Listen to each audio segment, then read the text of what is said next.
Okay, magandang araw sa atin lahat mga kababayan, saan man panig kayo ng daigdig naron. Dito na naman tayo sa another episode ng ating vlogs, Badong Aratilis. Pag-uusapan natin ngayon, ito po, no, nag-iiyakan na naman po ang mga congressman, lalong-lalo na po yung mga miyembro ng Justice Committee ng HOR.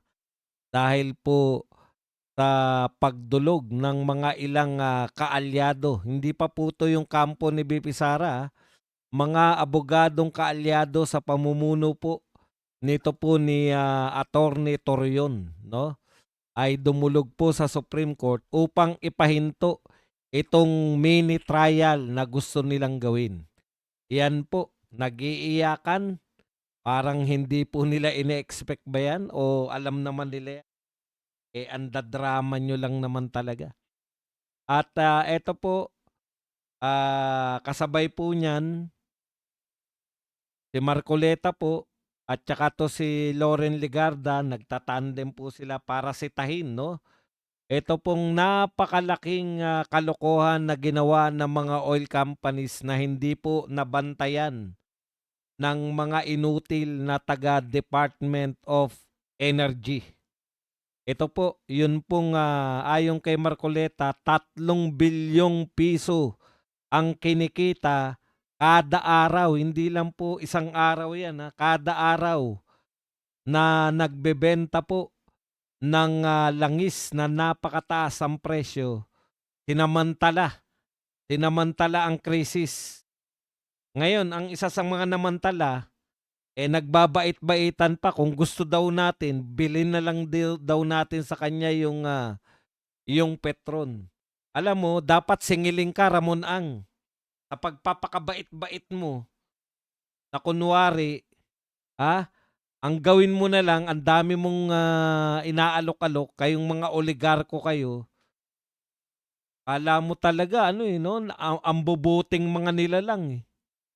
Ang tanong pa po namin, bakit po sobra tayo po ang may pinakamataas na itinaas ng presyo ng langis?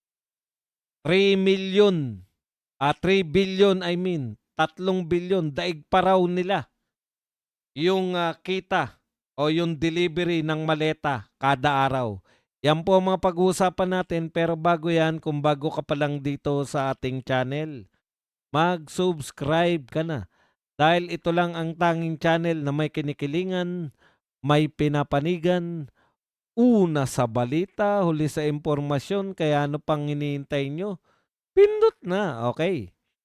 Unahin po muna natin 'to, may nakakatuwa po, 'no, na pangyayari. Bumili na po pala tayo, 'no, nakabili na tayo sa Russia at ang pinadala rito, ito po ay galing po sa balitang Ang Balita Ngayon. Ayan po, ang unang, first oil shipment na galing po sa Russia, ah, ay nagngangalang Sara Sky. Yan po yung pangalan ng barko. Mapapakamot na lang talaga ng ulo 'to si BBM, eh, ha?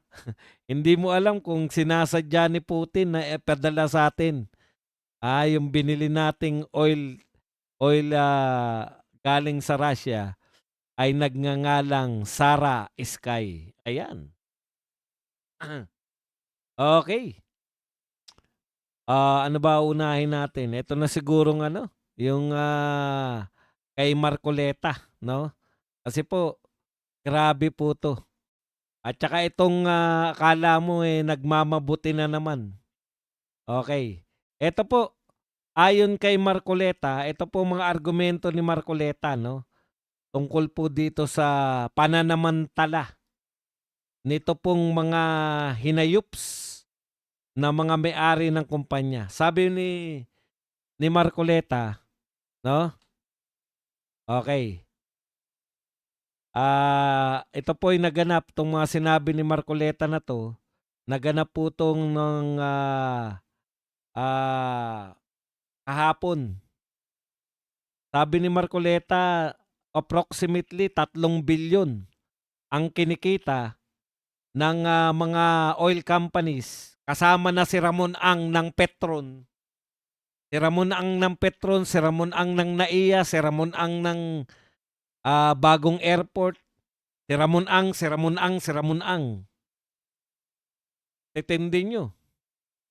Kasama ka sa kumikita. Pinagkitaan ninyo habang may krisis. Alam po ninyo,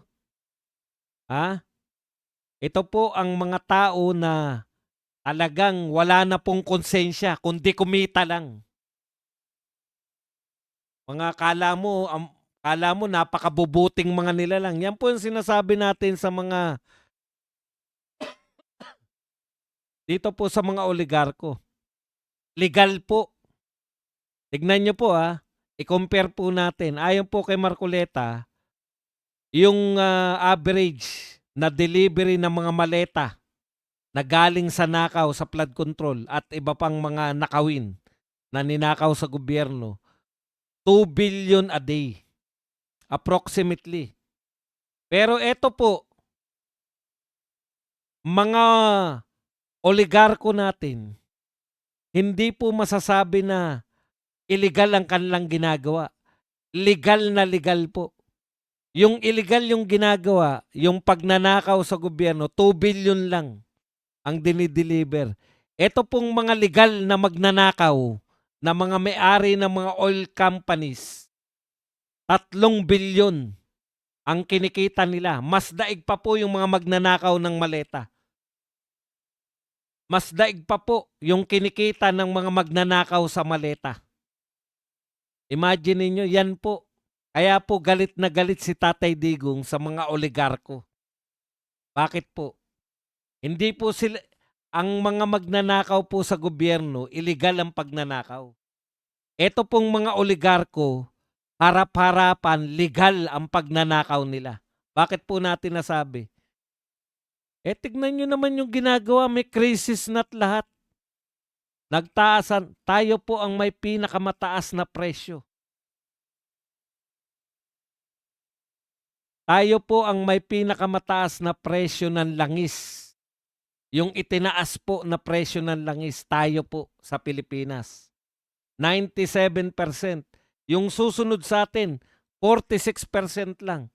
Meron pa, Indonesia, 9%. Akalain nyo, hindi po sila kumikibo. Lahat ng tao naghahanap ng masisisi. Bakit hindi po nyo sinisisi? Yung mga may-ari ng oil companies na yan. Lahat. Alam nyo kung bakit may kasalanan ng gobyerno, inaalaw nila. Kasama naman pala sa oil deregulation. Kasama po sa oil deregulation law, yung batas po na yan, magbabantay dapat yung gobyerno natin. Yan ang sinabi ni Marcoleta. 3.03 billion daily. Samantalang yung mga magnanakaw na illegal, 2 billion lang ang kanilang dinideliver sa loob ng isang araw. Sa madaling salita, sa kwenta ni Marcoleta, mas malaki pa yung ninanakaw na legal ng mga may-ari ng mga kumpanya na yan. Itindi nyo. Anyayaman nyo na, lalo pa kayo yumayaman. Dahil wala kayong mga konsensya. Pahirap kayo sa Pilipinas. Alam nyo, dapat kayo ang mga mayayaman, kayong mga oligarko, kayo dapat, may nakita ba kayo na oligarko na namigay? Alam nyo, nung panahon ng pandemya, nakakatuwa po yung mga tao, di ba? Merong mga pantry. Yung may mga konting mga tao nagpasimula, may nagpauso niyan eh. Di ba? Ambagan. Yung mga may kaya-kaya magdadala ng mga itlog, magdadala ng ng mga gulay. Yung mga walang-wala naman, kukuha sila ng pangangailangan nila ng araw na yun.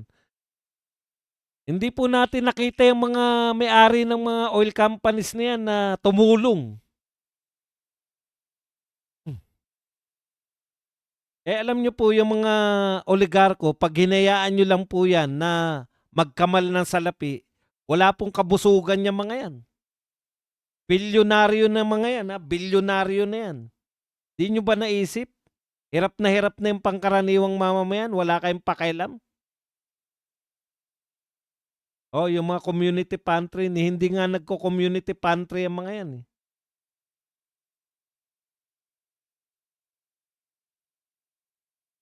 Mga hinayupak na 'to. May-ari kayo tapos ngayon ang sinasabi na ni Ang, eto, para kunwari ano na naman siya, bida na naman, masyado kang pabida. Nung pangangailangan ito sabi niya, kung gusto ng gobyerno puwedeng bilhin ng gobyerno yung Petron sa akin kung sa tingin nila mas magaling silang magpatakbo. In short, you have 100% cooperation para tulungan ang kababayan natin. 100% cooperation? Meron kang 100% cooperation?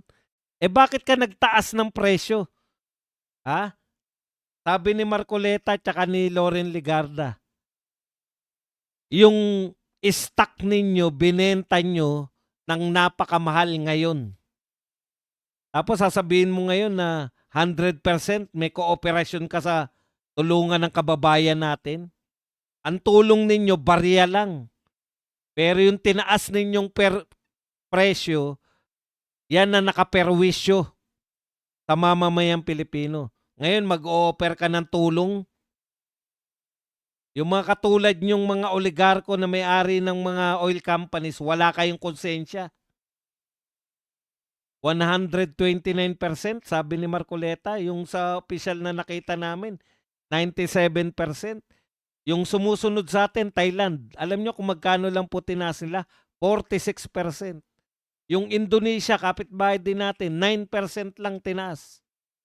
Sa atin, 97%, dumoble. Hindi nga dumoble. At meron pala sa batas na oil deregulation na dapat nagbabantay yung DOE. Dapat nagbabantay yung Department of Energy. Putya, hindi na nga raw natutulog si Garin, hindi pa nakapagbantay. Bakit ka hindi matutulog? Magbantay ka. Hindi yung katwiran nyo, hindi natutulog. Makikipag-cooperate, daw sila, 100% daw tutulong, makikipag-cooperate. Huwag ka na makipag-cooperate, babaan nyo na lang yung kasakiman nyo. Babaan nyo yung presyo ng langis. Nalalaman pa kayong 100% cooperation. Pare-pareho kayo. Kaya magkakasundo kayo, eh. Mga oligarko, ngayon napapatunayan nyo, di ba? Alam nyo na ngayon kung bakit si Tatay Digong galit na galit dyan sa mga oligarko na yan. Panahon ng krisis, mananamantala. Walang sumisita dyan sa mga yan, di ba? Protektado yung mga yan. Ewan ko kung bakit. Si Tito Soto pala, tsaka si Ping Lacson, bakit tahimik kayo ngayon lahat? Mabuti na lang, nag-iingay na si Loren Legarda. Kung ako sa inyo sa Senado, palitan nyo na yan, di ba? Inuuto nyo pa si Legarda na bibigyan nyo ng ilang buwan para maging presidente. Loren Legarda, yung tinanggihan mo na ayaw mong magpresidente, ngayon ikaw na magpresidente. Kasi wala kang aasahan dyan sa mga kasama mong senador. Ni hindi kumikibo ngayon, eh. Asan na yung mga nakasawsaw sa lahat? Asan na yung mga senador na may mga pinagmamalaking kadena bill? Mga bill nyo, mga walang kwenta lahat. Wala kayong, mag-isip na naman kayo ng batas.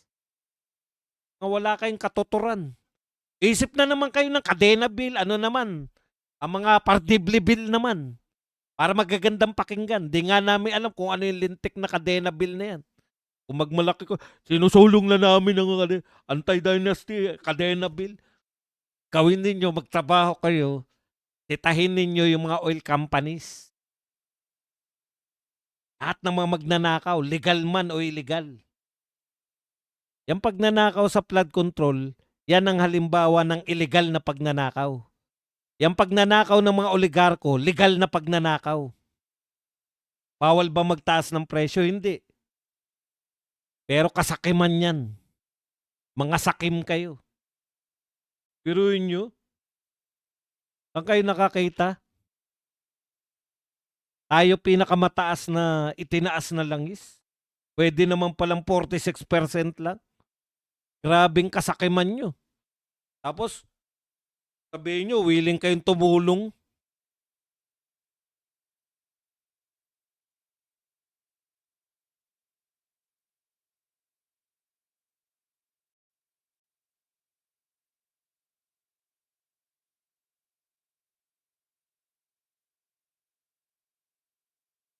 Huwag na kayo mag-ambisyon na magkaroon ng sariling gasolinahan ng gobyerno. Ibebenta lang din yan. Puta, ang dami na nga natin pag-aari na binibenta eh. Panay benta-benta na lang eh.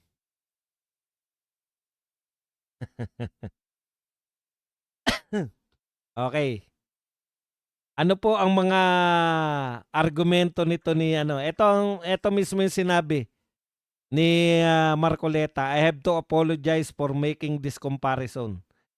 Yung 18 Marines po, yung kanilang dineliver na mga mali-maleta, kinumpute ko rin po eh.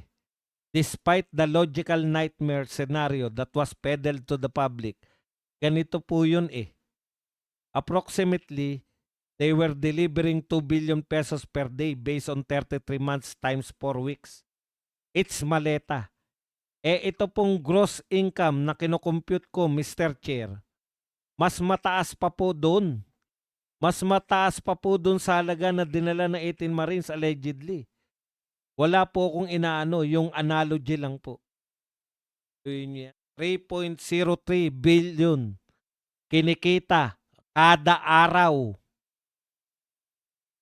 Kada araw. Ayan o. Diesel, 2.32 billion daily. Gasoline, 714, kaya 3.03 billion per day. Ang kinikita ninyo dahil sa ginawa ninyo na yung dati na ninyong binili ng murang langis, ibinenta nyo ng super mahal. Yan. Ang katwiran ng mga oil companies, replacement cost principle. Pag naubos daw yung mura na yun, bibili na sila ng mahal. Kita nyo, ugali yan. Para saan po yung gobyerno kung hindi, kung oil companies lang, bahala na sila kung magkano i-presyo nila. Oo nga, yun nga tanong natin. Para saan pa yung gobyerno? Kayo po protection namin eh. Di ba? Oh. Tapos sasabihin ni BBM, ito, singit ko lang, wala sa topic. Pero bigla ko lang naisip, narinig ko kanina si Auntie Claire eh. Sabi daw ni BBM, pag yung pumalit daw yung dati niyang kaalyado, si BP Sara, baka hindi daw ituloy yung mga ginawa niya. Kaya tinanong si Auntie Claire, sabi ng reporter, ano po ba yung kinatatakot ni BBM na hindi itutuloy ni BP Sara kung sakasakaling mapalitan na siya? Sabi ni Auntie Claire, katulad po halimbawa, yung siya po yung unang nagpa-imbestiga ng flood control problem, flood control corruption. Siya daw ang nagpa-imbestiga. Baka pag pumalit si BP Sara, hindi naman nila binabanggit si BP Sara, pero alam nyo na kung sino yun, di ba? Baka daw pag pumalit si BP Sara, hindi na maituloy yung pag-iimbestiga. Una, Auntie Claire, kaya kayo lang ang may investigasyon yan kasi sa panahon lang ninyo, nagkaroon ng ganyang kagrabing nakawan sa flood control. Ikalawa, investigasyon nyo, palabas lang eh. Wala namang kontribusyon yung ICI na yan. Ang kontribusyon ng ICI para matigil yung investigasyon ni Marcoleta. Para matigil yung investigasyon sa House. Tagumpay kayo, 'di ba? Palabas lang lahat ng ICI. Ngayon, kahit sino po tanungin niyo, ano silbi ng ICI? Wala. Ang silbi ng ICI para kunwari. Ewan ko, nag-iilusyon yata si BBM na meron siyang nagawa.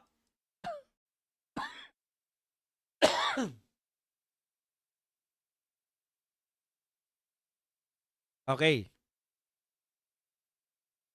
Punta na po tayo rito sa mga iyaking member ng House of Representatives. Lang. Tumigil na ako. Visit na computer to. Kabili nga bukas. Tagal mo na sinasabi yan ba dong tuwing tumitigil ka? Wala ka pa rin naman binibili. Ipakita nyo na ang aking mga codigs. Ay naka. Gamit tayo ng mga makapangyarihang alternatibo. Dito na tayo magbabasa. Okay, una po, tumulog na po si Attorney Torion at mga kasama niyang abogado na identified na follower o tagasunod ni BP Sara. Ilinaw ko lang po hindi po ito yung team. Hindi po ito yung tawag dito, yung legal team ni BP Sara. So inaasahan din po natin na dudulog din sila sa Korte Suprema. Huwag kayong mag-alala. Okay.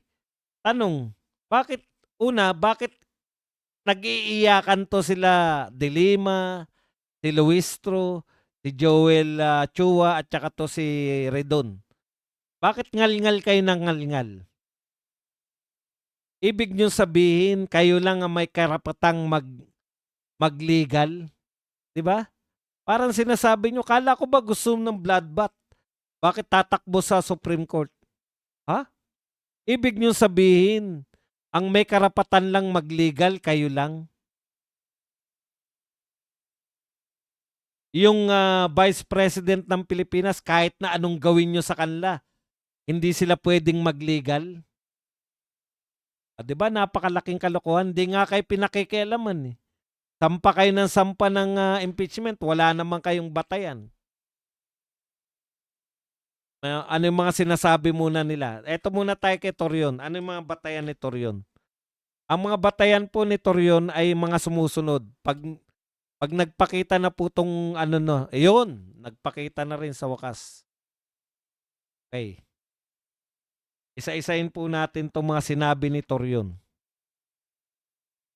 Kaya po siya dumulog sa Korte Suprema ay sa pamamagit dahil po sa mga sumusunod.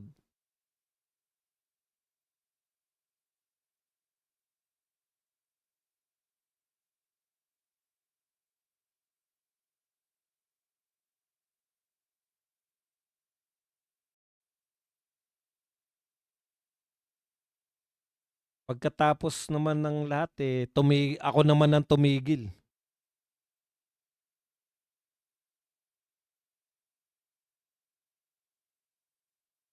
Lahat ng mga inihanda ko nawala. Nakakaasar, no? Nakahanda ka na ng mga topic. Babasahin mo na lang yung mga sinabi ni Torion. Nawala pa ngayon yung kay Torion. Ano muna natin?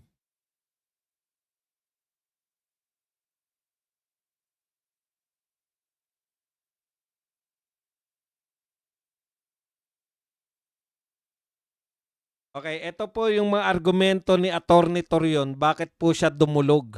Mamaya po, yung mga ngal-ngal naman po ni De Lima, ni Redon at saka ni Luistro.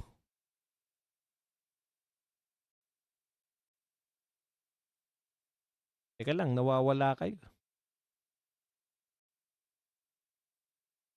Ang buhay to.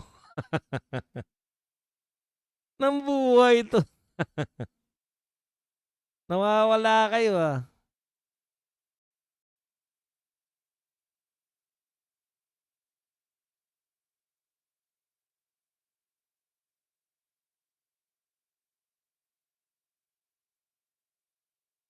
Sige. Ito po ang sinasabi ni Torion. Ang mga argumento niya po para nanghihingi po siya ng TRO para po hindi para matigil itong ginagawa nila Luistro at ng Justice Committee na mini trial. Alam niyo po, ayaw nilang tawagin nating mini trial. Kay Luistro galing yung mini trial na salita na yan eh. 'Di ba? Ngayon kung ang katwiran nila ay ililinaw lang daw yung mga argumento, hindi naman daw para maghanap ng ebidensya. Bakit kayo nagpepetisyon ng mga dokumento? Bakit pinitisyon niyo yung dokumento yung mga salin? Bakit pinitisyon niyo yung inyong mga dokumento sa mga negosyo ni BP Sara? Bank records ni BP Sara. Bakit niyo pinipetisyon? Hindi ba dapat as is magpapasya kayo kung meron talagang eto kasi ang basic nila contention Dapat hindi niyo ginagamit yung Committee on Justice para mag-fishing expedition. Mali po 'yun. Mali po na mag-fishing expedition. Ikalawa, okay, grave abuse of discretion. Torion argues that House Committee committed grave abuse of discretion by allowing impeachment complaints that are constitutionally and procedurally defective on their face to proceed past the initial screening. Yan. Ikalawa, fishing expedition and due process.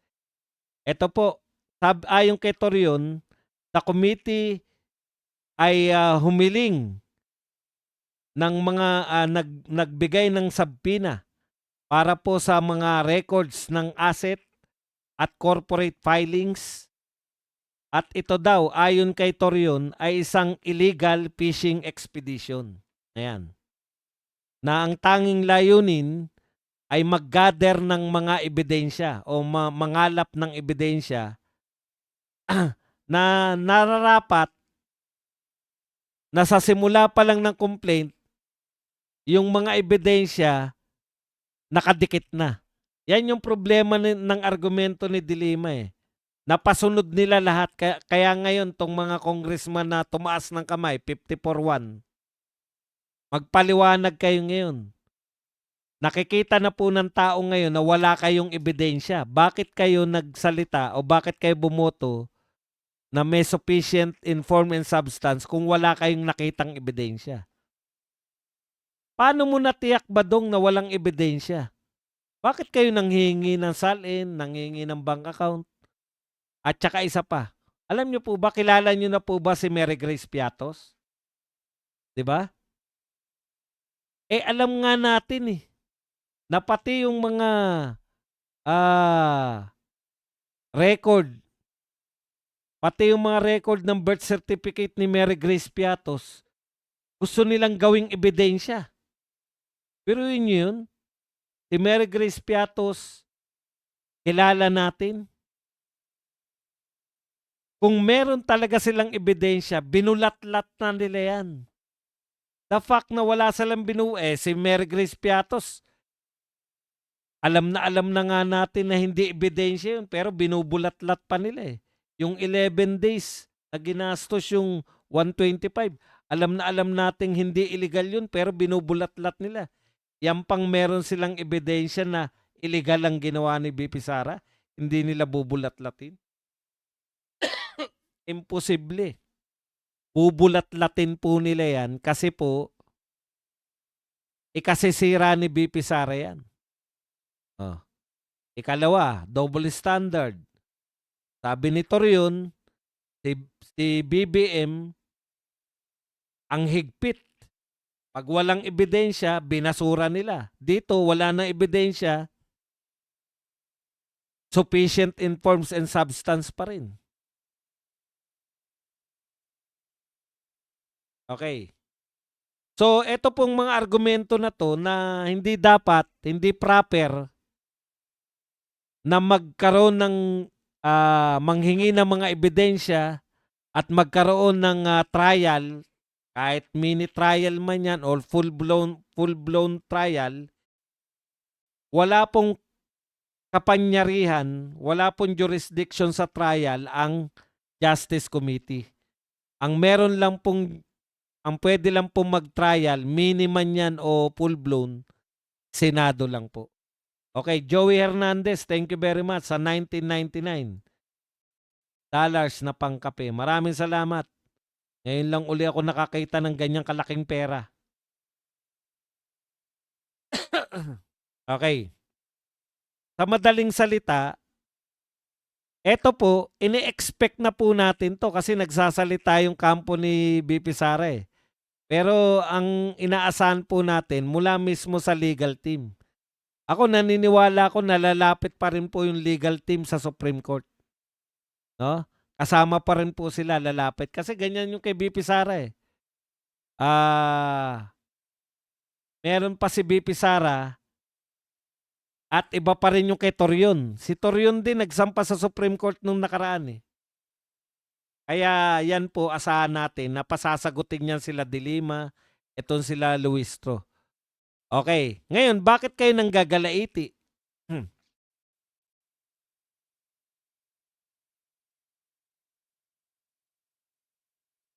Bakit nanggagalaiti ngayon 'tong mga conmen na 'to, yung mga congressman natin? O siyempre, isa-isahin natin yung mga katwiran nila para masagot natin, 'di ba? Ito po ang kanilang mga katwiran. Bakit sila nanggagalaiti?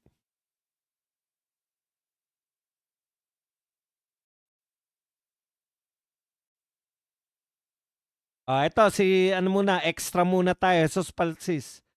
Breaking, lawyers of Sara Duterte filed TRO petition with Supreme Court to stop impeachment proceedings. Mapa House or Mapa Senate, ayaw talaga nila lumabas ang ebidensya. Lalong-lalo na si Ramil Madriaga, nangangatog si Sara dyan. Alam nyo, ilabas nyo na si Ramil Madriaga. At tinitiyak namin sa inyo, mapapatunayan ng mga tao na hindi po yan hindi po tapat yan. Okay, dito na tayo. Sabi naman po ni De Lima, takot na takot. Ayan, takot na takot daw po si VP Sara, kaya nagpetisyon sa Supreme Court. We have yet to see and read the full text of petition, but whether their arguments are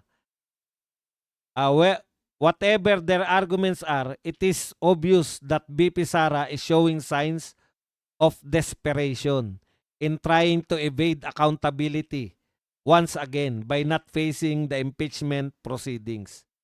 May pa-bloodbath pa sinasabi noon. Sa simpleng committee hearing nga ay takot na takot ngayon. Hindi, no? Alam mo, Laila De Lima, yan lang bang alam mo, takot na takot?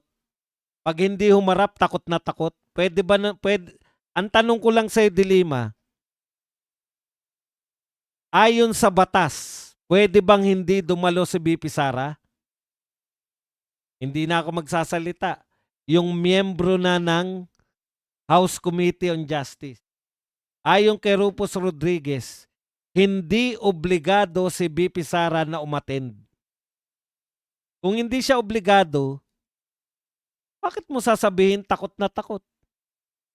Diba? Kung ikaw ba, hinamon namin, De Lima, hinamon ka namin ng debate, a-attend ka ba? Hindi, di ba? Tapos sasabihin kung takot na takot ka, siyempre hindi makatarungan yun sa'yo.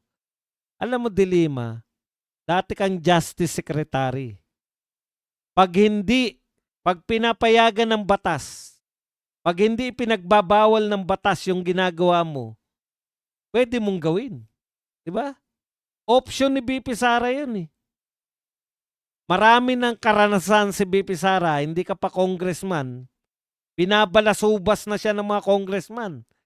Sinisigawan, sinasabihan ng pusit, hindi pinagsasalita. Alam mo yun, Dilima? Gusto nyo ba ganun ng ganun ang Vice President? May experience na si VP Sara sa pagharap sa inyo. Ngayon, ang tanong, sabi ba ng batas dapat tumalo siya riyan? Sabi ba sa rules nyo, dapat dumadalo si VP Sara sa patawag ni Luistro? Hindi. O hindi naman pala eh. Bakit sinasabi mong natatakot kung hindi dadalo? 'Di ba? Propaganda mo lang yan. Okay. Umiiwas ba si VP Sara? Ito ang problema sa inyo. Nagsampa kayo ng impeachment kay VP Sara. Gusto nyong tanggalin si VP Sara. Pinoto siya ng 32 million. Ilan nga pala bumoto sa'yo, Laila de Lima? Hindi ka binoto. Ang binoto, Liberal Party, di ba? Di ka nga nanalo na congressman sa pangalan mo eh. Nanalo ka lang bilang Liberal Party. Ang point ko lang, de Lima, gusto nyong tanggalin sa ang binoto ng 32 million. Tapos, ayaw nyong magliligal. Ang ibig mo bang sabihin ng takot na takot si VP Sara? Bawal siyang gumawa ng legal na hakbang para mapigilan yung pagpapatanggal nyo? Hindi naman bata kaming lahat eh. Parang ang hamon mo ganito eh. Sige nga, kung matapang ka nga, hawakan mo nga tenga. Sige nga, pindutin mo nga ilong. Pambata lang yan, Dilima. Dumulog, hindi pa po si VP Sara to ha. Kaalyado ni VP Sara, dumulog sa Supreme Court. Sasabihin nyo na naman, umiiwas si VP Sara. Wala ba siyang kapas? Lahat ng tao may karapatan. Di ba? Ikalawa. Lagi na sinasabi nyo, lumapit na naman sa Supreme Court. Pwede nyo namang iwasan yung paglapit niya sa Supreme Court eh. Lahat na nananawagan, pati yung mga kapwa nyo dilawan, si Karen Davila, nananawagan na. Bakit ayaw nyo pang iakyat sa Senate? Bakit ayaw nyo pang pagbotohan ng plenaryo para forthwith maibigay nyo na sa Senado? Bakit?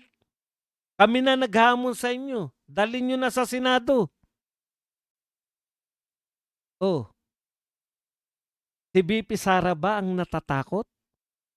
O kayo? Natatakot si VP Sara. Ang kampo ni VP Sara, gusto na nga kayong sagutin dun sa Senado, hindi sa inyo.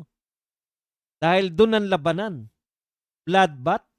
Kailan sinabi ni VP Sara na makikipag-bloodbath siya sa hearing ng House Committee on Justice? Wala. Ang sinasabi, eto Laila de Lima, uulitin ko na naman, pang 100 beses ko na tong ulit. Uulitin ko na naman sa iyo yung sinabi ni VP Sara. Kasi nakakalimutan nyo eh. Akala nyo bloodbath dyan sa House of Representatives. Ito ang aktual na sinabi ni VP Sara sa bloodbath. Nililin lang nyo yung mga tao eh. Ito po. VP Sara, on impeachment trial, I want a bloodbath. Saan daw yung bloodbath magaganap? Sa Committee on Justice hearing ba? Hindi. Ayan no. VP Sara on impeachment trial. Sa trial. Doon sa Senado. Doon magaganap. Yun yung sinasabi niya, I want bloodbath. Saan? Ulit-uli. Saan daw magaganap yung bloodbath? Saan? Sa impeachment trial. Tanong ko sa iyo, de Lima. Impeachment trial na ba yan sa House? Hindi pa. Hindi pa pala eh. Kayo yata ang may ayaw sa bloodbath. Kasi ayaw niyong dalhin sa Senado eh. Simpleng-simple yung sinabi ni VP Sara sa bloodbath. I want bloodbath. Saan? Sa impeachment trial. Sa trial ang bloodbath, De Lima. Hindi sa bahay mo.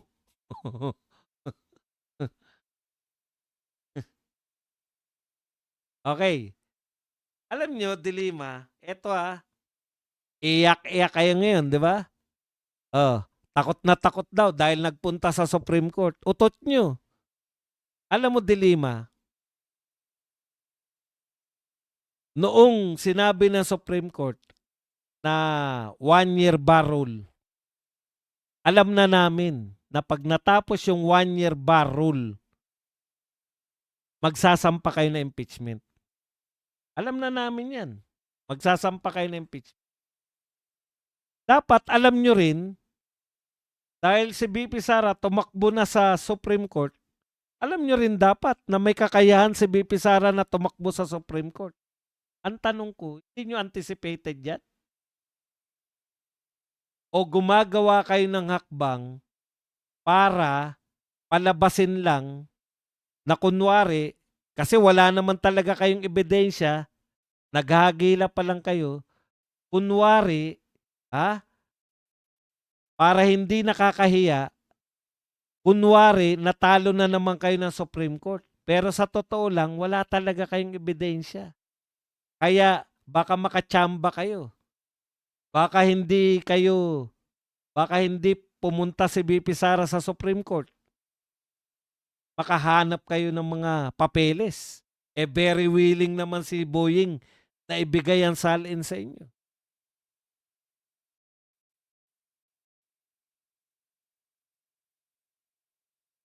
Ito pa ang isa, si Chua. Sabi ni Chua, lahat na lang ang constitutional. Ano ba talaga? Yan po ang pahayag ni Chua. Ito po ang sinabi niya. Lahat na lang sinabi niya ang constitutional. Yung unang mga desisyon ng Korte Suprema sinasabi unconstitutional. Ngayon, lahat na nakalagay sa ating saligang batas, ito po ay sinusunod namin, pati sa rules.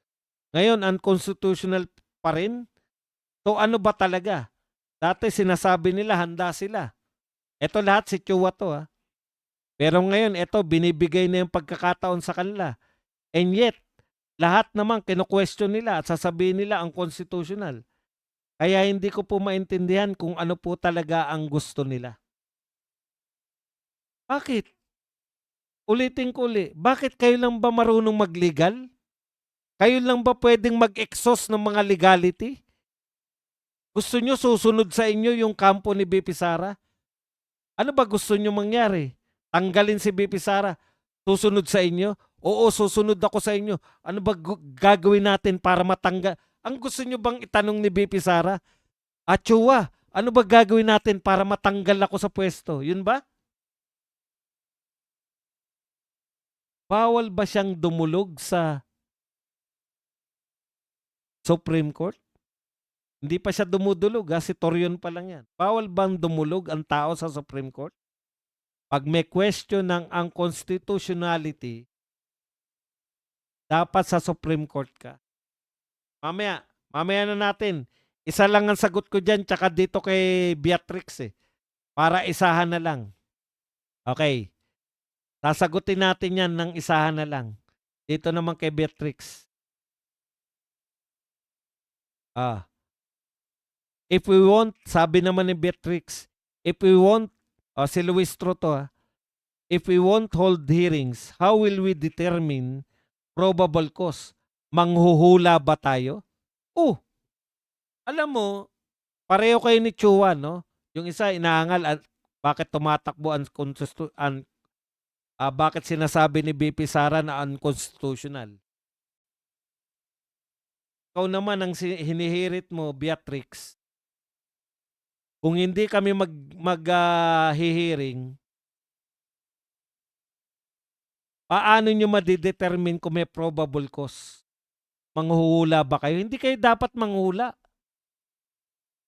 Ang meaning sa amin ng patient in form and substance, Sufficient eh. Okay na. Bakit maghihiring pa kayo? Ipapaalala ko lang sa'yo, Beatrix, nakakadalawang full-blown na tuloy. Nakakadalawa na tayong impeachment na nasaksihan ko. Ako mismo nakasaksi. Yung kay Erap at saka yung kay Corona. Isang presidente inimpeach at isang Supreme Court Chief Justice inimpeach. Magtatanong ka ngayon, paano magkakaroon ng probable cause kung hindi kayo maghihiring? Kay Erap, nadala nila sa Senado. Walang mini trial na naganap diyan sa House of Representatives. Kay Corona, nadala nila sa Senado. Walang naganap na mini trial diyan sa House of Representatives. Bakit? Kasi lahat ng tinatawag nilang yung mga fishing expedition diyan naganap sa Senado. Yung mga pagpapasabpina ng mga salin naganap sa Senado. Yun yung point namin. Nakadalawa na tayong impeachment pero kakaiba tong impeachment na to. Yung unang dalawang impeachment may binibintang sa inimpeach. Nagkaroon ba ng fishing expedition? Ako naniniwala ko may fishing expedition kasi pinilit nila yung impeachment court na ipasabpina. Lalo na yung kay Corona, yung salin ni Corona. Korte yung nagpasabpina. Hindi komite. Yun ang pagkakaiba sa'yo. Dito, wala kayong ebidensya, magkakaroon lang kayo ng ebidensya pag pinasabpina ninyo yung mga salin, yung mga kung ano-anong papeles. Doon, may binintang sila, pero doon naganap yung sabpina sa Senate. Yun ang pagkakaiba, Beatrix. Yan ang pagkakaiba, Chua. Nakadalawa na tayo na impeachment. Anong kakaiba sa inyo? Special ba kayo? Bakit gusto nyo ituring kayong special? Okay, ikalawa. Hindi nyo ba ini-expect na pwede pa rin lumapit sa Supreme Court si BP Sara? Bakit gumagawa pa rin kayo ng mga pwedeng questionin sa Supreme Court? Kung ang purpose ninyo, madala sa Senate, naniniwala kayo na sufficient in form and substance, ang purpose ninyo, madala sa Senate nang masimula na tong impeachment, bakit meron pang mini trial? Ako na rin sasagot, wala kasi kayong ebidensya. Ano titignan ng Senate? Wala kayong papeles, wala kayong ebidensya, maliban kay Madriaga. Sa tingin ko, ang dali lang palabasin ni Madriaga eh. Una, polluted yung source nyo. Polluted yung inyong witness.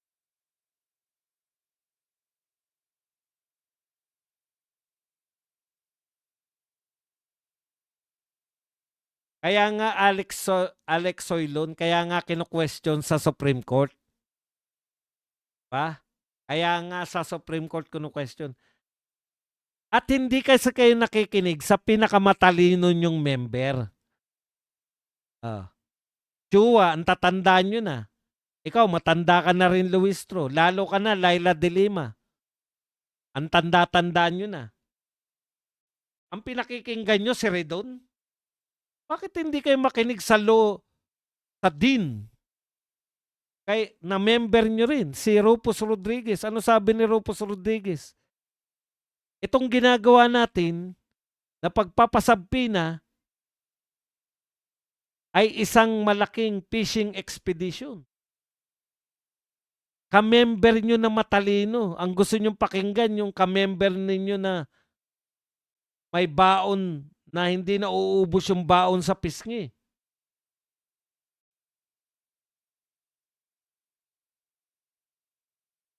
Sinabi na nga ni Rufus Rodriguez na yan eh.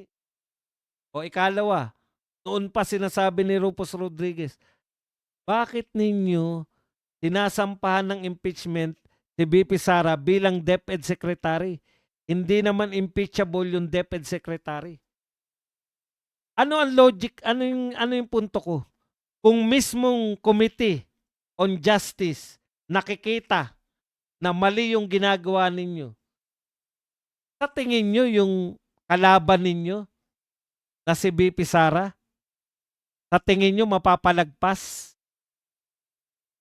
yung pagkakamali ninyo? Yung miyembro nyo nga hindi mapalagpas eh. Anong meron yung miyembro nyo? Hindi pa po Duterte yan si Rufus. Maalam lang siya sa batas. Hindi nga mapalampas ni Rufus eh. Bumuboto nga siya ng hindi pabor eh. Akala nyo kasi, porket marami kayo, sa Supreme Court po, wala pong botohan dyan. Titignan ba nila? Sino mas marami? Yung nag-oppose dito o si Rodriguez? Yung nagsusulong na impeachment o si Rodriguez? Hindi po yan. May sarili pong interpretasyon ang Supreme Court. Wala kayong ideya kung yung membro nyo nga, kino-question na kayo. Sa tingin nyo, yung kalaban nyo pa, hindi kayo ku-questionin? Eh, kakampi nyo na yan. Diba? Yan po yung problema nyo. Ngayon, mag-iiyakan na lang kayo na bakit tinitechnical kami? Bakit lumapit na naman sa Supreme Court? Natural. May butas kayo eh. Ganun talaga. Butasan po ang labanan sa korte. Ano yan? Susunod sa inyo? Gusto nyo ang tanong ni BP Sara? Mga kasama namin na mga congressman, ano pong gagawin ko para ma-impeach ako? Yun ba gusto nyo? Utot nyo. Ang tali-talino ni Rufus Rodriguez, oh. Ang gaganda ng mga logic niya. Hindi kayo naniwala. Hindi nyo nga makumbinsi si Rufus Rodriguez na tama kayo. Bakit? Maalam sa batas to. Dean ng College of Law. Sa tingin nyo ba yung Supreme Court hindi maalam sa batas? Tapatan tayo. Sa tingin nyo, sino mas magaling sa batas? Si Rufus o yung mga Supreme Court Justice? Malamang yung Supreme Court Justice, kaya nga sila naging justice eh.